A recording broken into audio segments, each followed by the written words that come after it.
Well, good afternoon, everybody. Really exciting day for the Edmonton Oilers organization. Earlier today, we announced the inductees for this year's class of the Edmonton Oilers Hall of Fame, and two very worthy candidates elected by the selection committee, Charlie Huddy and Doug Waite. So we've got Charlie available today, and then we'll have Doug after. Just a few comments.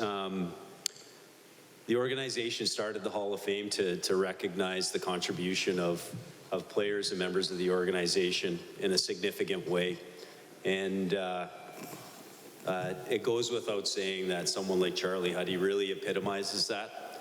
Obviously was a part of all the great teams that dominated the league and really set the culture of the organization. And then of course Charlie stepped in and played a very important role on our coaching staff. So a good friend of so many in the organization, active member of our alumni. So very excited to have Charlie joining Lee Fogelin and Ryan Smith up on the wall in Rogers Place on our Hall of Fame. Just one more comment. I want to thank the members of our Hall of Fame selection committee.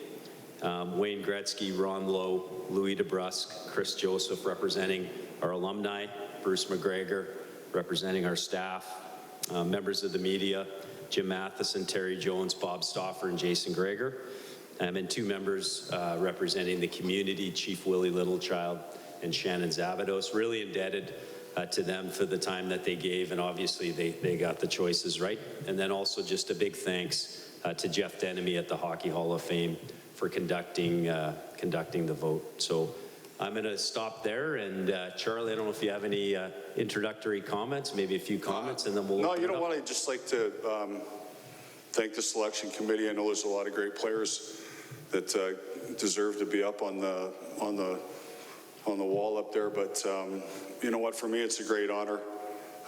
Ryan Smith and Lee Fogelin, well deserved last year, and for myself and Dougie Waite to follow those guys is a big honor. And you know what's exciting? You grew up as a kid trying to get in the NHL, and you know hope things are going to go good. You get a chance to play, and all of a sudden you win a bunch of Stanley Cups, and then all of a sudden you get this. You get your name up in the rink is pretty thrilling, and I'm excited. It's going to be a great night, and every time I walk into the rink, see your name up there is going to be pretty exciting.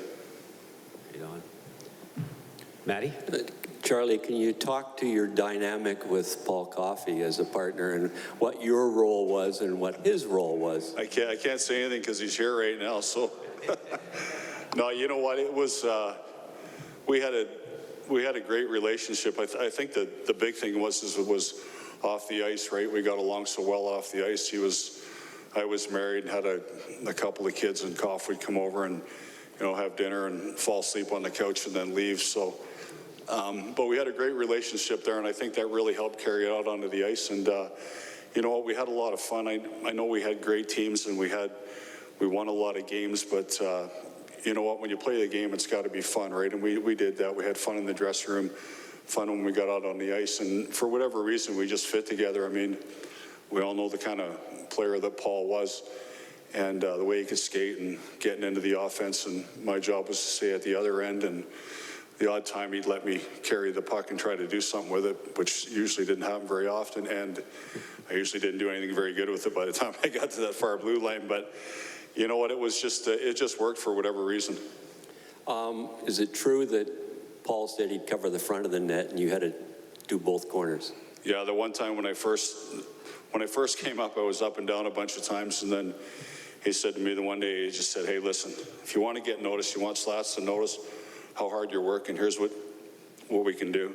I'll stay in front of the net in our end. You work both corners, and he'll see how hard you're working, and then hopefully you can stick around. And I did it for once. I said, yeah, then Teddy Green's going to yell at me, or Slats is going to yell at me for running around. But no, he did tell me that. One last thing. You weren't drafted, but you played 1,000 games. Why weren't you drafted? Did you ever think back to yourself, your junior career, and says, how come nobody took me? I did a little bit, you know. I think that's a long time ago. It was the first year that the draft got narrowed down. and they, the WHA guys came in, and it got I think down to 6 or 9 rounds. And you know, it's like I said, it was sad at the time. You know, maybe my junior career wasn't all that great, but it was disappointing at the time of the draft when it didn't happen. And then after that, I had my agent, who at that time was Gus Badelli, shopped around. I had 3 or 4 teams that were interested. So now that you look back at it, and it's easy to say because the way it worked out, but I had some options. You know, I just wasn't on one team, and maybe things wouldn't have worked out the way they had have. So I had some options. Chose Edmonton. No particular reason. There was some older guys that I thought maybe in 3 or 4 years that I'd have a chance if I did anything in the minors, that I might get a chance to come up and play. And the biggest thing was they were the only team that gave me a $5,000 signing bonus. So that was a lot of money back then. So I was all over it. Hey, Charlie. We were talking actually today to Matthias Ekholm about, you know, the Oilers have a high-flying team, highest-scoring team in the league, but it's defense that's going to win the Stanley Cup for them. I guess it was the same thing back then. You guys had a high-scoring team. I just want to talk about the importance of guys like you and guys that played their own end of the ice and how important that was to that championship teams. Yeah, you know what? It was huge. It was. You can't win unless you got a little defense in your game. But I think that was for me, one good thing about our team. Yeah, everybody had a different role throughout. You know, we had a great fourth line that was a good defensive line most of the years that we were winning, and then some of us on the back end that were back there. But I remember at the end of the day when we got into that dressing room, it was, you know, we had to buckle down, and we're not going to go in the playoffs and win every playoff game 7-2 or 7-3. We got to dig in a little bit, and I think it was just a collective effort in the dressing room of saying that, hey, you know what, we got to dig in here, play a little defense, help out Fierzy or Andy Moger, whoever's in the net that particular time. They can't stop everything, but you know, we need to come back, work hard in our own end, and we know that we got the ability to score on the other end, so we just need a little harder effort in our end.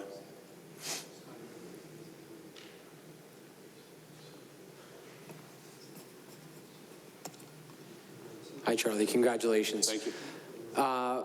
Going back to being undrafted, was there anybody that you leaned on in terms of advice or kind of how to kind of seek out an NHL career at that time? Because I know you mentioned it was a little sad for you. No, you know what? No, I just kind of, you know, got with my agent, like I said, and we decided the choice was to come here, and just went down to the minors. The first year was it was in Houston in the Central League. I will say, though, after that, in the second, when I was down in Wichita, we had John Muckler down there, who was a real, ended up coming up to Edmonton, but was a real smart hockey man, and taught us a lot in the minors. He was hard on us down there. He wanted to see everybody get a chance to play in the NHL, like most guys when you're in that American League or Central League. At that time, you know, your thrill is to be able to get guys to the NHL, and that's what Muck did. He took it upon himself to be able to work hard down there, get us to work hard, and you know what, if we had a chance to get up in the NHL, we'd be ready to play. And so I think probably he was probably the biggest guy going, you know, when I was playing down in the minors that helped me a lot. Staying in the early part of your career, what was the biggest catalyst for you to find success pretty early on? Because you went undrafted and then all of a sudden you're putting 50 points up just your third year in the league. What was the biggest catalyst for you in your personal development? Sorry, I didn't hear the last part, sorry. What was the biggest catalyst for you in your personal development or in the early stages of your NHL career? I think the biggest thing was I just tried to work hard. I wanted to stick around for a long period of time.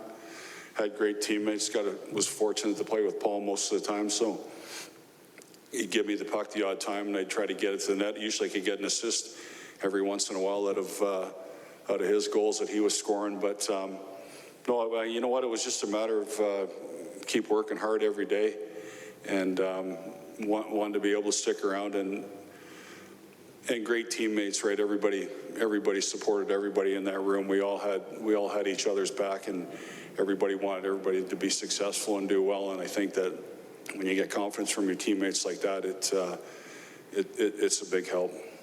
From being undrafted to having your name up against, right up along the Oiler greats, how would you kind of categorize your time as an Edmonton Oiler? Fantastic and unreal.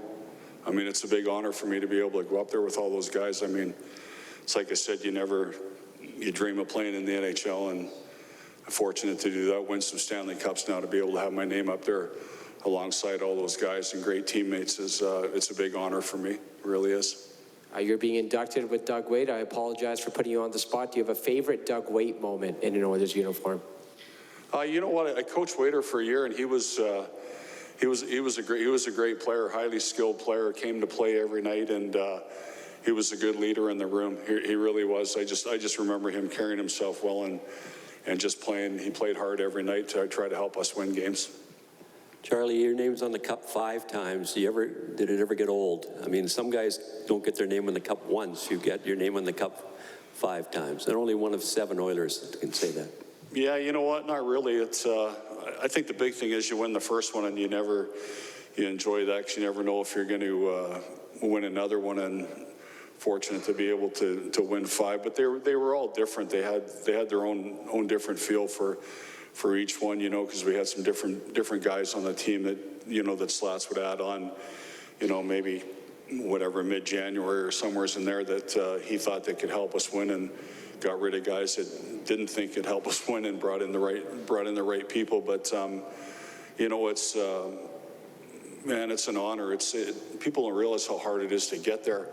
I know when I went to LA, and I was fortunate in '93 to go to the Stanley Cup Finals, and I got in there, and like, there was hardly any, like Dave Taylor, who had played, I don't know, 18, 19 years, had never been that far in the playoffs, never been to the Stanley Cup Finals, and to see those guys, Luc Robitaille, you know what, to see those guys get into that situation was pretty exciting. I was fortunate to be there a bunch of times, but just to see their face and the way they carried themselves, how excited they were to get to that position was pretty cool.